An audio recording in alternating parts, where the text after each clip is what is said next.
할렐루야. 오늘도 주님과 함께 살고 이웃과 함께 사는 우리 모두가 되길 바랍니다. 살다 보면 대답하기 곤란한 질문을 받을 때가 있습니다. 이럴 때 여러분은 그 질문에 어떻게 대답하시나요? 극히 적은 경우겠지만 때로는 누군가 함정을 파놓은 것처럼 질문할 때가 있습니다. 일부러 곤란하게 만들려고 하는 질문, 말꼬리를 잡는 태도 말입니다. 참 어렵고 불편하지요. 이런 상황이라면 진실을 말한다고 할지라도 들으려 하지 않을 것입니다. 그리고 자칫 이야기를 하다 보면 괜히 곤란한 상황에 빠지기도 합니다. 오늘 본문에서도 예수님께서 곤란해질 수 있는 질문을 받는 내용을 다루고 있습니다. 예수님을 말로 곤란하게 하려는 사람들이 있었지만 예수님은 진리로 응답하십니다. 오늘 함께 묵상한 하나님 말씀은 누가복음 20장 19절로 40절입니다. 말씀 듣고 묵상 나눔하겠습니다. 서기관들과 대제사장들이 예수의 이 비유는 자기들을 가리켜 말씀하심인 줄 알고 즉시 잡고자 하되 백성을 두려워하더라. 이에 그들이 엿보다가 예수를 총독의 다스림과 권세 아래에 넘기려 하여 정탐들을 보내어 그들로 스스로 의인인 체하며 예수의 말을 책잡게 하니 그들이 물어 이르되 선생님이여, 우리가 아노니 당신은 바로 말씀하시고 가르치시며 사람을 외모로 취하지 아니하시고 오직 진리로서 하나님의 도를 가르치시나이다. 우리가 가이사에게 세를 바치는 것이 옳으니까 옳지 않으니까. 예수께서 그 간계를 아시고 이르시되 데나리온 하나를 내게 보이라. 누구의 형상과 글이 여기 있느냐? 가이사의 것이니이다. 그런즉 가이사의 것은 가이사에게, 하나님의 것은 하나님께 바치라 하시니 그들이 백성 앞에서 그의 말을 능히 책잡지 못하고 그의 대답을 놀랍게 여겨 침묵하니라. 부활이 없다고 주장하는 사두개인 중 어떤 이들이 와서 물어 선생님이여, 모세가 우리에게 써주기를 만일 어떤 사람의 형이 아내를 두고 자식이 없이 죽으면 그 동생이 그 아내를 취하여 형을 위하여 상속제를 세울지니라 하였나이다.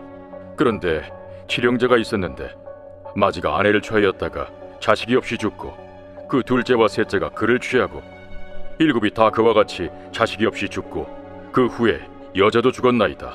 일곱이 다 그를 아내로 취하였으니 부활 때에 그 중에 누구의 아내가 되리이까? 이 세상의 자녀들은 장가도 가고 시집도 가되 저 세상과 및 죽은 자 가운데서 부활함을 얻기에 합당히 여김을 받은 자들은 장가가고 시집가는 일이 없으며 그들은 다시 죽을 수도 없나니 이는 천사와 동등이요 부활의 자녀로서 하나님의 자녀임이라.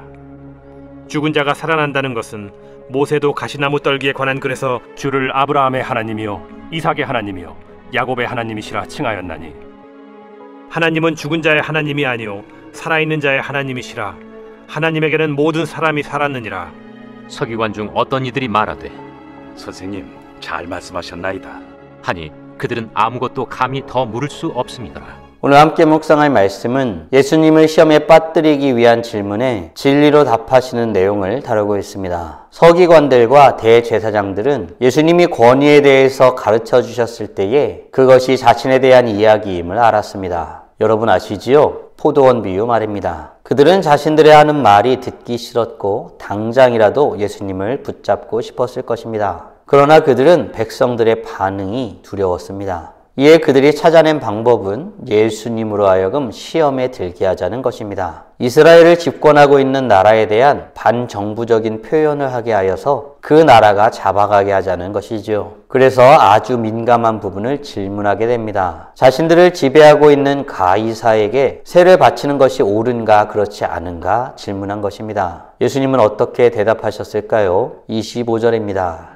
그런즉 가이사의 것은 가이사에게, 하나님의 것은 하나님께 바치라 하시니 아멘. 예수님은 가이사의 것은 가이사에게 바치라고 말씀하십니다. 뿐만 아니라 하나님의 것은 하나님께 바치라는 것이지요. 예수님은 서기관들과 대제사장들이 던진 질문에 관계가 있음을 이미 알고 계셨습니다. 동전 하나를 통해 진리를 전하신 예수님의 답변은 압권이었습니다. 그저 어려운 질문에 지혜를 짜내어 순간을 모면하려는 모습이 아니라 진리의 내용으로 난해한 질문을 명쾌하게 해소하신 것입니다. 예수님은 그와 같은 질문에 휘둘리지 아니하셨고 오히려 본질을 말씀하셨습니다. 우리의 인생은 하나님의 형상대로 지음받은 존재입니다. 그러니 우리의 생명, 시간, 마음 모두 하나님께 드려야 마땅하지요. 그러나 또한 우리는 이 세상에 발을 딛고 사는 인생입니다. 즉 세상법에 충실하게 살아야 합니다. 사랑하는 성도 여러분 아십니까? 진리는 사람을 혼란스럽게 하지 않습니다. 오히려 마음을 밝히고 방향을 제대로 세워줍니다. 바라기는 우리 모두가 주의 진리로 깨우침을 받아 어떤 난해해 보이는 세상 속 질문 속에서도 분명하게 답할 수 있는 하나님의 자녀들 되시길 주님의 이름으로 축원합니다. 정치적으로 민감한 문제에 답하신 예수님, 그게 전부가 아니었습니다. 이제는 종교적인 문제로 질문을 해옵니다. 그들은 부활이 없다고 믿는 사두개인들이었습니다. 논리는 이렇습니다. 7명의 형제가 있었는데 형부터 차례대로 죽게 되어 아무도 남지 않고 모두 죽어버렸다는 것입니다. 이제 부활을 하면 이 여자는 누구의 부인이 되냐는 질문이었습니다. 참 우스꽝스러운 장면이 펼쳐지고 있는 것입니다. 부활을 믿지 않는 사람들이 부활에 대해서 이야기합니다. 뿐만 아니라 당시 형이 죽으면 동생이 그 형의 남편이 되어지는 제도를 이용하여 예수님을 답하기 어려운 상태로 만들려는 의도가 너무 보이는 그런 질문이었습니다. 예수님은 이에 부활에는 시집도 장가도 들지 아니한다고 말씀하십니다. 아울러 또 어떤 말씀을 하실까요? 38절입니다. 하나님은 죽은 자의 하나님이 아니요 살아있는 자의 하나님이시라. 하나님에게는 모든 사람이 살았느니라. 아멘. 예수님은 분명히 말씀하십니다. 하나님은 살아있는 자의 하나님이십니다. 이 말은 하나님께 속한 자는 절대 하나님께 잊혀지지 않고 하나님 안에서 살아난다는 뜻입니다. 그리고 하나님은 그런 자들의 하나님이 되신다는 뜻이지요. 하나님은 하나님을 믿지도 않으면서 곤란한 질문을 하는 자들의 하나님은 아니시라는 뜻입니다. 예수님은 어렵게 말꼬리를 잡으려는 그들에게 진리로 분명하게 말씀하신 것입니다. 사랑하는 성도 여러분, 우리는 우리를 다시 살리셔서 영원한 나라에 이르게 하실 분이 하나님이심을 믿으십니까? 바라기는 우리 모두 주님을 향해 살아있는 믿음으로 반응하며 나아가 주의 뜻을 이루어드리는 복된 하나님의 자녀들 되시길 주님의 이름으로 축원합니다. 사랑하는 성도 여러분, 오늘 우리는 예수님을 시험에 빠뜨리기 위한 질문들의 예수님의 답변에 대해서 묵상하였습니다. 다음 질문들을 통해 말씀을 정리하고 더 깊게 묵상해 보길 원합니다. 나는 하나님께 마땅히 내 삶을 드리며 또한 주어진 삶에서도 충실하게 살아가고 있습니까?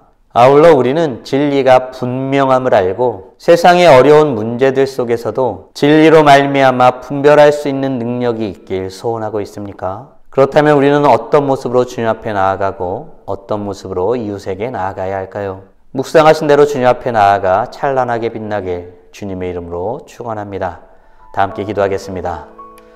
살아계신 하나님 감사합니다. 오늘도 주의 말씀을 통하여서 분명한 진리의 말씀으로 이 세상의 어려운 문제들도 너무 분명하게 답할 수 있음을 깨닫고 고백하게 하심에 감사드립니다.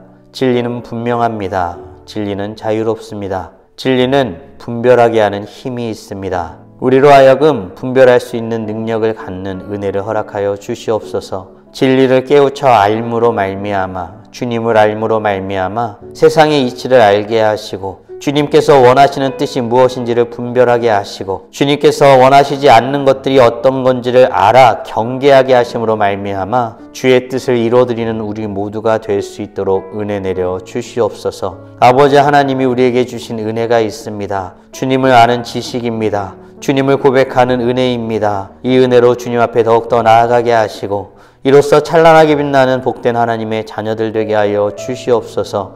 진리로 승리하는 우리 모두가 되게 하여 주시옵소서. 오늘도 주님과 함께 살고 이웃과 함께 살아 우리의 삶을 통해 영광 돌리길 간절히 소원합니다. 이 모든 말씀 우리 주 예수 그리스도의 이름으로 기도드리옵나이다. 아멘.